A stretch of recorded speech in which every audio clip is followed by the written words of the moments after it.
Hey, I'm back. Changed my background a little bit, but it's still basically the same thing. And today I want to talk about 7 popular chord progressions.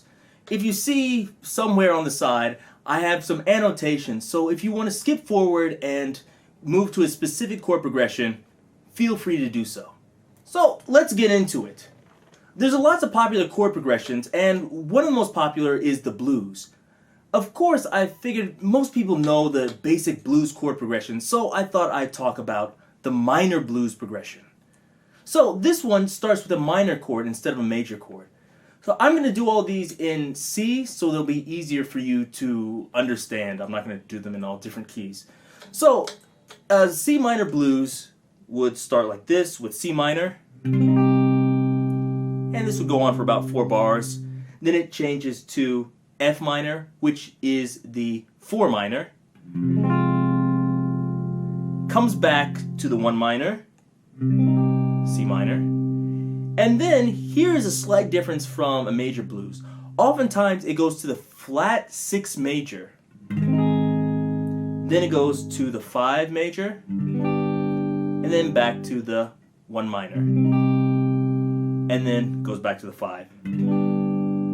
Then the whole thing repeats. So that's the 12 bars. I'll play it all the way through, so you can hear how it sounds.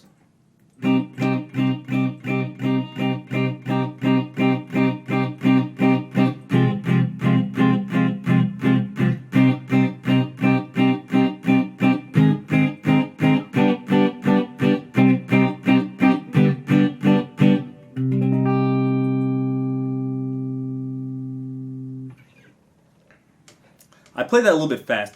Oftentimes when people play this, they play it a little bit slower, but I didn't want to waste too much time on this video playing through the blues a bunch of times. But a really nice way to do this, and one way it's oftentimes used, is in 12/8. So as opposed to what I was doing there, they'll kind of arpeggiate it in a 12/8 kind of pattern. And they'll use, instead of a normal minor chord, they'll use a minor 7th chord, or even a minor 9th chord, so something like this.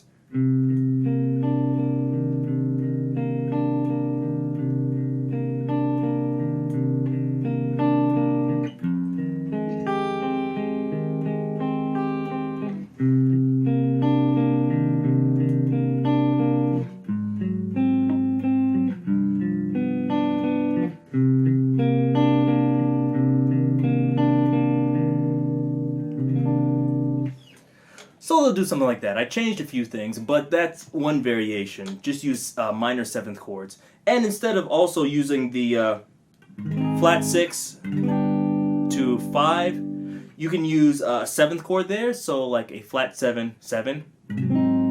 So this is just A flat 7 to G. Or sometimes just skip that whole thing and just go G7 to F minor.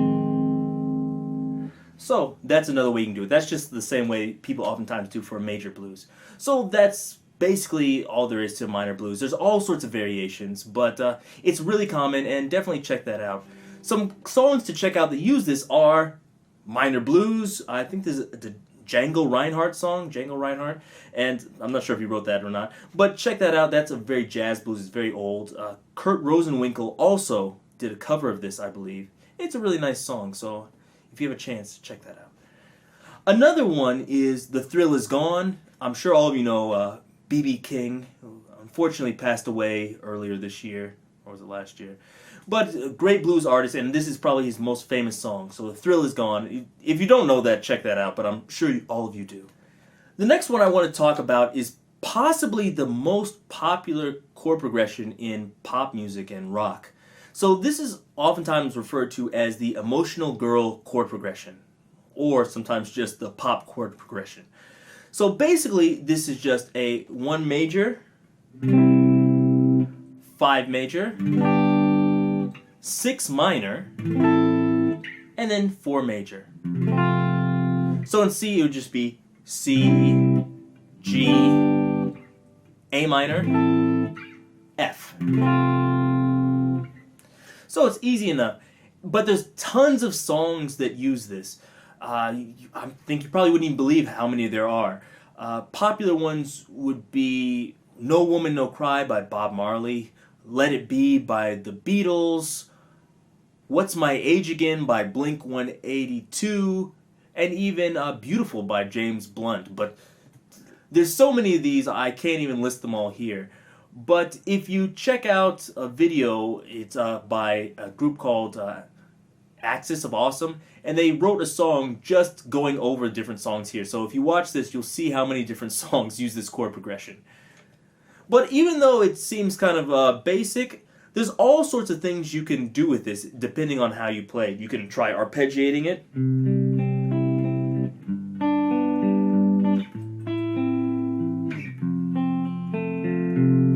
You can strum it.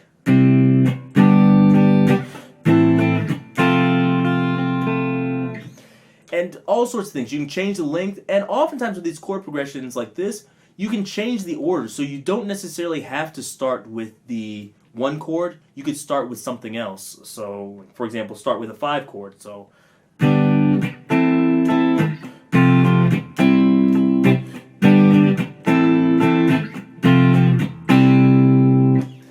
instead of starting with a 1, I just start at a different place in the chord progression, and sometimes it makes it seem different. And like I said, many other people, hundreds of other people have written songs using this chord progression, and I think nobody found out they were doing it until people really started analyzing the songs. And in fact, the reason this is known as the emotional girl chord progression is because a writer in the late 90s noticed that lots of female artists on Lilith Fair were using this in a bunch of songs. I think one of the most famous was What If God Was One of Us by, was it Joan Osborne? Yeah, sorry. So definitely check this out, especially check out that video. It's interesting if nothing else. The next one is also really popular, and one I went over before in my modal harmony series for the Aeolian mode. So this is known as the Andalusian chord progression. I don't think I even said that right.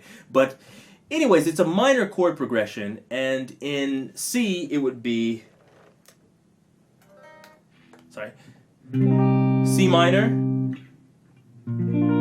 B flat major, A flat major, and then sometimes it goes to G.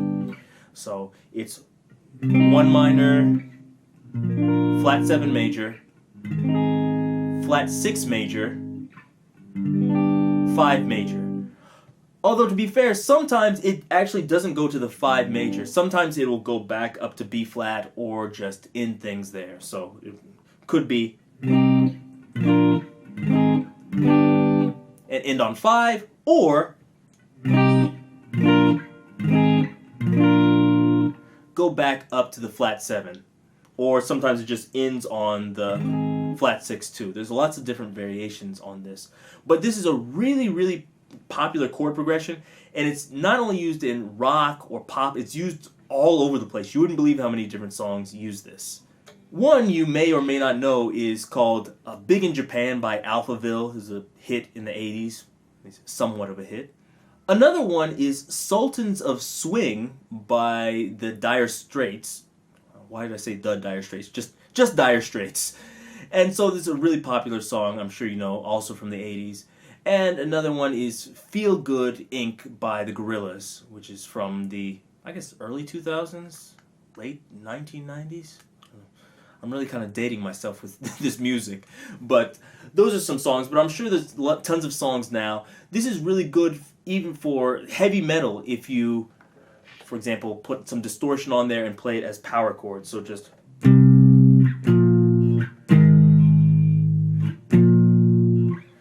And also, don't feel like you have to play this in the same order also. You can play it backwards too. So if you play the flat 6, flat 7, 1. So that's like what's the theme song from Rocky, where it just starts with something like that.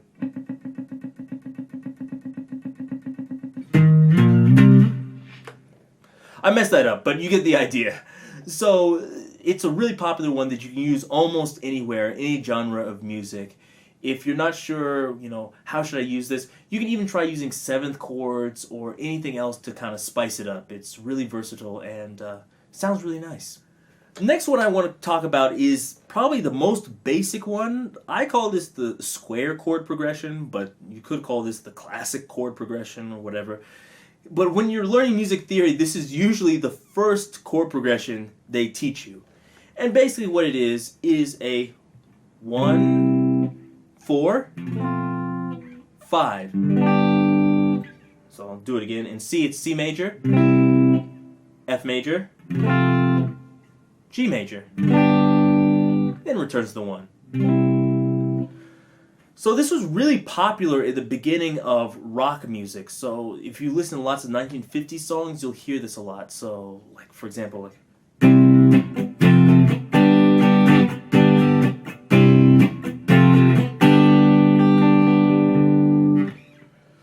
so I think that the basic rhythm is like was it twist and shout? So that one uses it, but also La Bamba, I should say, uses this same chord progression. And there's other songs that do this that at first you wouldn't think, that song uses it, but it does. An example of a song that I researched and I was surprised used it is Here I Go Again by Whitesnake, but it's actually correct. In the verse, it doesn't use this, but during the chorus, it does use this chord progression. If you don't believe me, check out the Whitesnake song and you'll see I'm right. Another one that uses this is by Counting Crows, so Mr. Jones and Me. During the verses, it doesn't use this, so it uses the actually Andalusian chord progression, so something like a... And so it's doing this during the verses, and then during the chorus it goes in...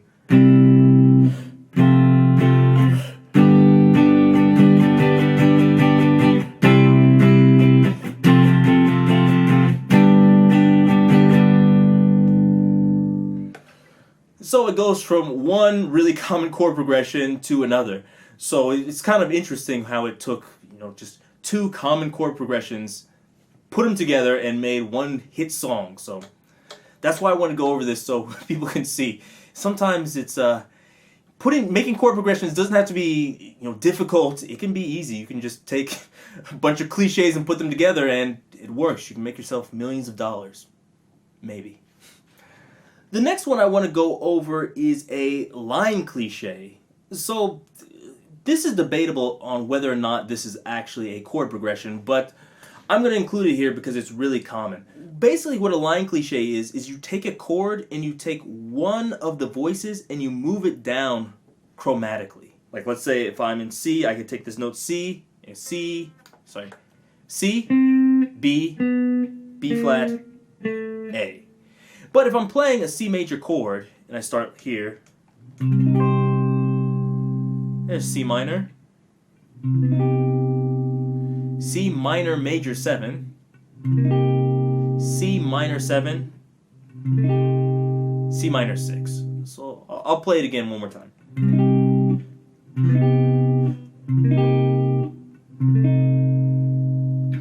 So you can hear this voice moving. And so you can do this on other notes, but it's very common to do it off the root. In this case, I played it in the middle of the chord, but you can play it using the bass note. So if I do this,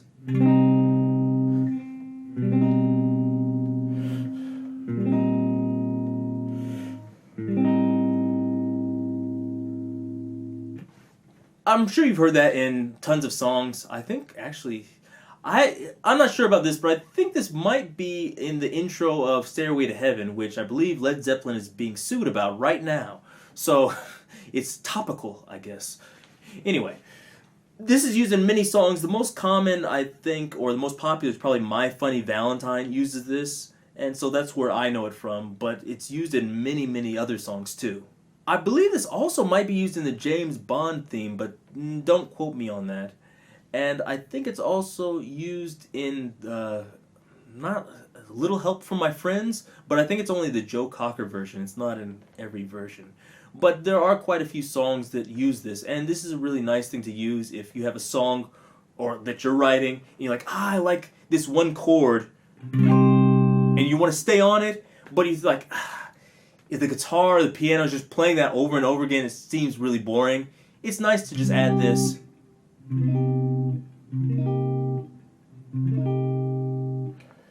You know, kind of stepwise movement in there, and it sounds really nice. It seems like you're sophisticated and you know what you're doing when it comes to writing music, but it's easy. And that's what everybody wants, right?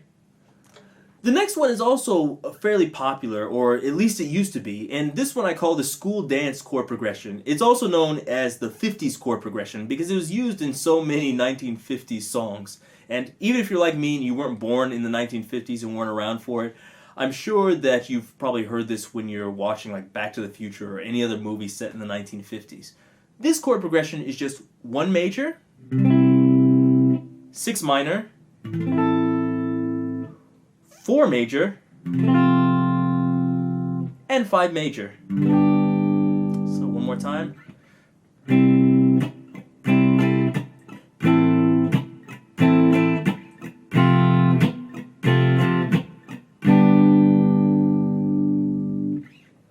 There's plenty of songs that use this, and oftentimes this is also used in 12/8. So if you're thinking like a 1950s high school prom or something, it'd be something like.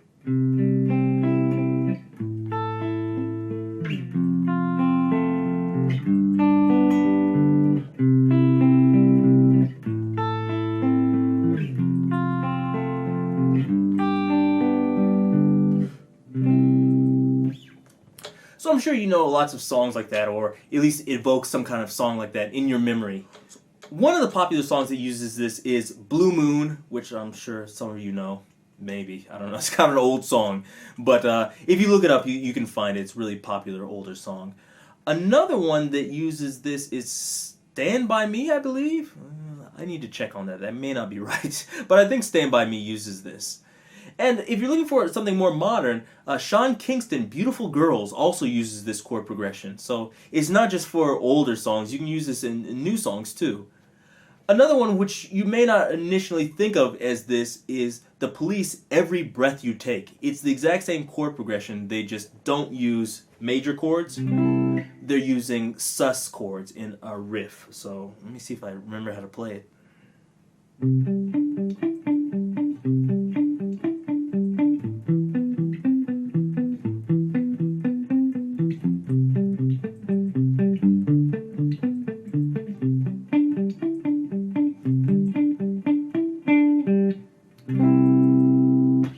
Okay, I messed that up, but you get the idea. So instead of playing this, they're playing a bunch of sus chords like this.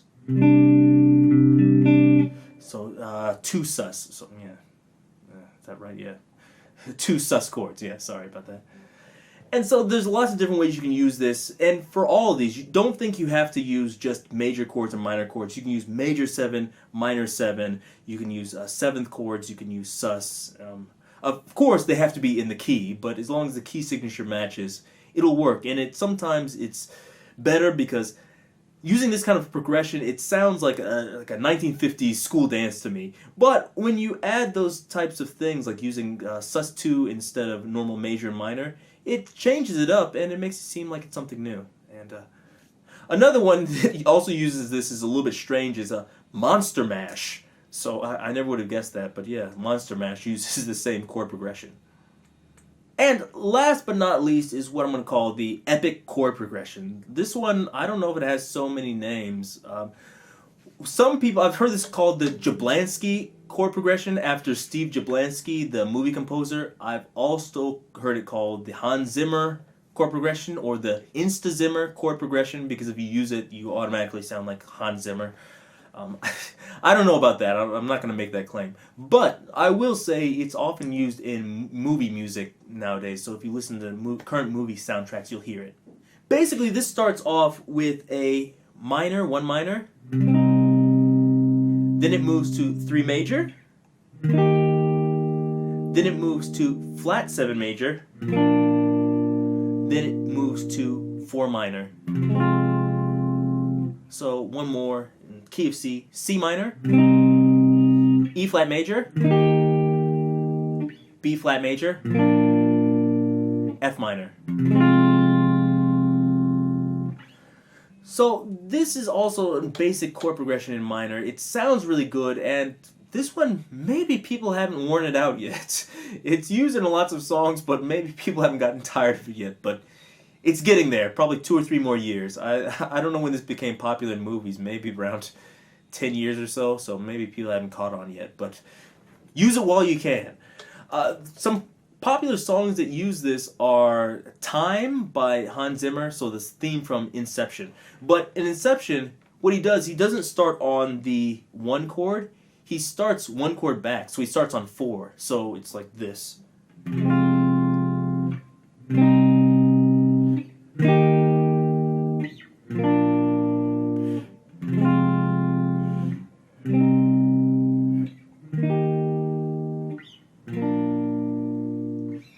And then it repeats, and he adds a bunch of other instruments and takes them away, and all sorts of things. So it's more about the arrangement, but it's that type of thing. Also, in the Transformers movie, the song Arrival to Earth by the composer Steve Jablonsky uses this same progression. So this is just straight there.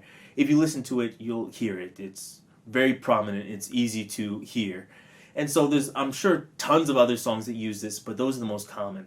But actually, instead of just being a soundtrack music type thing, this is also sometimes used in like pop music or punk music. But instead of using the 4 minor, they'll use a 4 major.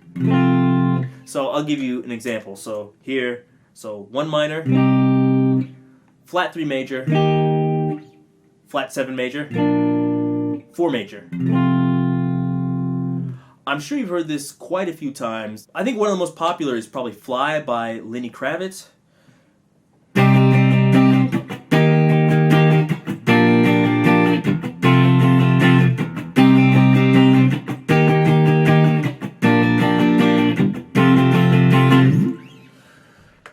So that's a common one, I'm sure most of you know. I think also Boulevard of Broken Dreams also uses this, but there's tons of songs that use it. It's really common. I think also, was it Wonderwall by Oasis? Might also be the same chord progression.